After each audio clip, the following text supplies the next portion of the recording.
People always ask what the difference is between McKinsey, BCG and Bain, especially if they want to start working in strategy consulting. So what's the difference in culture, type of work, the benefits, the pros and the cons? This is a much discussed topic, even on YouTube, and a quick search online will give all sorts of differences. You'd believe that Bain is the one with the collaborative culture, BCG uses adaptive problem solving, and McKinsey is the most structured one. The list goes on, but you'd be tempted to think that those firms are doing entirely different things. Now, to get this right out of the way, this is mostly bullshit. And whenever you read things like that, you can be pretty sure that the person has never set a foot in any of the MBB firms and is just trying to be smart. A Bainey never lets another Bainey fail. Okay, sure, but do you seriously believe that they don't collaborate at McKinsey and BCG? The people in our team work or have worked at all the MBB firms, and in this video, we'll explain how you need to look at the similarities and differences across the firms. So let's go. Before we discuss any of the supposed differences, we want to discuss why the firms are similar. First, they offer a very similar service to the exact same clients. So the objective of the work is the same. Second, they're hiring from the same pool of people, primarily top universities around the world. And all of them hire business majors, but also more exotic backgrounds, such as engineers or medical doctors. Even the hiring processes are similar. Third, you'll learn very similar things. Even if there are differences, once you leave school and start your career, there are a couple of things that you'll learn at all of those places. You'll learn to manage yourself while dealing with stress, create PowerPoint slides and make Excel models, handle difficult clients, and work in a team. Any of the three firms will provide you with a huge learning curve. And fourth, the way these companies manage and develop people is largely the same. You'll get very frequent feedback to develop in your role. You get frequent performance appraisals to see where you stand. You can be promoted pretty fast, but you might also be out the door pretty fast given that all the firms follow an up or out principle. Knowing all this, it's no surprise that the firms come up with similar things. You want to chart your own path with projects you're passionate about, flexible working models, and a career development that excites you? Well then, come to Bain, where you can build your own Bain. Or come to McKinsey, where you can make your own McKinsey. So for the most part, working at these firms will feel quite similar. There are much larger differences between offices and regions. If you're interested in that, subscribe and stay tuned for our upcoming video on this. Now let's talk about some of the areas you might or might not find differences. And let's first view it through the lens of a junior consultant. Number 1, compensation and benefits. Here, the differences are negligible. The entry-level salaries are virtually the same, and these minor differences might be reversed the next year. Companies try and outcompete each other, but end up tracking each other. The same goes for the company car policy or the policy around educational leave, so when they sponsor your MBA. This is not a difference maker at all. Number 2, industry focus. You often hear discussions around a particular company's strengths or weaknesses in any area. This often goes along the lines of, if you want to do more banking, join BCG, and if you want to do pharmaceuticals, go to Bain. Very often that's nonsense and irrelevant for you as a junior. Even if it were true globally, in the region you live in, it might be the other way around. And in all likelihood, you'll end up in another industry after all. Which, however, is no problem. As a graduate, you'll hardly be able to assess what industry and topic you like and what not, so you'll figure it out along the way. Number 3, size. This is an actual difference. McKinsey is the largest, BCG is somewhat behind, and Bain is the smallest among the three. Now, in your day-to-day life as a junior, this won't matter. All the firms pass the threshold so that they can be considered large, global consulting fixtures. There are, however, benefits to size, and they favor McKinsey. The most wide-ranging presence across the globe gives you more opportunities. You'll have a wider variety of projects to choose from. No matter the topic, industry, or region, it's easier to find the expert you need. The support network tends to be better as well, from IT services all the way to visual graphics, so the guy is helping you design the slides, purely due to economics of scale. The alumni network is also largest, given that McKinsey is the largest and oldest firm.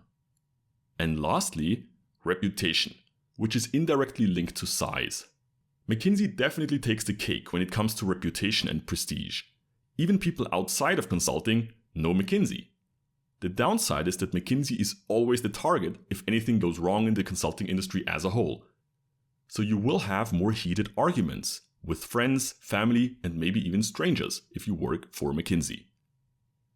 Number 4, the people. Again, the people will be very similar across the firms. They tend to be young, driven, and from a wide range of backgrounds. Some will say, choose the firm where you felt the best connection to the people in the interview. The truth, however, is that there's such a variety of characters that you can't really make a decision just based on a couple of people you met. In all likelihood, you'll never meet these interviewers again once you joined the company. And your teams keep changing every 3 months as well. So if all your friends went to BCG, you can consider going there. But if this isn't the case, you really shouldn't base your decision too much on a couple of brief encounters. Now, this was our view for junior hires. But what about senior hires, so project managers and above, all the way to partner? As for compensation, they're all paid very generously. If they pay a partner $1 million in one place and $1.1 million in the other, it's not really a factor. The industry focus, however, that's a factor. Especially as a partner, you are already an expert in an industry. Then you have a pretty clear idea which firm is strong in which sector and region. If you're joining as a project manager in Japan with an industry focus on insurance, you might realize that the largest insurance company in the country has been a McKinsey client for the past 20 years. So if you're joining Bain, it's unlikely that you'll get a foot in the door there. And this is also a very regional topic. It could be that BCG is serving the largest retailer in South America, while Bain is serving the largest one in the UK.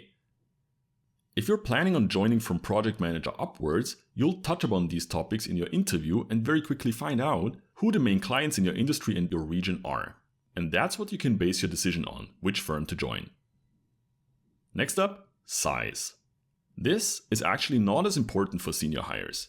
It's much more important that the consulting firm is strong in your particular industry. If you're joining as a partner in automotive, you don't really care about the size of the banking practice at the specific consulting firm. You won't do work in banking anyways. While people are not that important for junior hires, they are for senior hires. As a senior hire, it's also much more important who the leaders in the respective industries are at the consulting firm you're planning to join. For example, Bain might have this relatively young senior partner with a lot of drive who's really bringing digital to pharmaceutical clients, while pharmaceuticals at McKinsey in this region might be led by an older senior partner who is already settled and mainly focuses on more traditional consulting work. So here the choice might be based on the senior hire's preference on who they want to work with. But, to emphasize this again, all these considerations are only relevant for senior hires that are joining as project managers or higher up the ranks. New joiners right out of college don't have to worry about any of that. Now the important question: which firm should you join? If you have an offer from any one of the 3 MBB firms, congratulations. No matter which firm the offer is from, you'll be just fine and have a great start to your career. But what about the luxury problem of having received multiple offers for an entry-level job? Which one should you take? The objective answer here is actually pretty simple. Accept the McKinsey offer, or whichever firm is larger. We've mentioned some of the benefits of McKinsey before already, many of which revolve around size. The larger firm gives you more project opportunities, more global exposure, and more expertise at your fingertips. Also, the support functions, from research to slide design, are stronger, simply because of economies of scale. The alumni network is larger as well, again, a function of being the largest and oldest strategy consulting firm. All these factors favor the larger firm in case you have multiple offers. The types of people you're going to meet are pretty similar, so that's not a factor. And the claims that one of the firms is more digital than the others, or that one has a more collaborative culture, are just marketing. Don't fall for it. Simply go for the larger firm. The cherry on top for McKinsey is really the prestige. No company has such notoriety, so that even your dentist might have heard about the firm. We consider this A+. But again, we want to stress that if you have an offer from any one of the firms, be happy. So overall, you shouldn't spend 1 minute worrying about the culture at the specific MBB firms. It's an absolute waste of time. And if you stumble upon someone online who claims that a Bainey never lets another Bainey fail, McKinsey's are the academics and BCG are entrepreneurial, you'll know right away that the person has no clue. If you enjoyed this video, don't forget to like and subscribe and activate the bell for more content like this.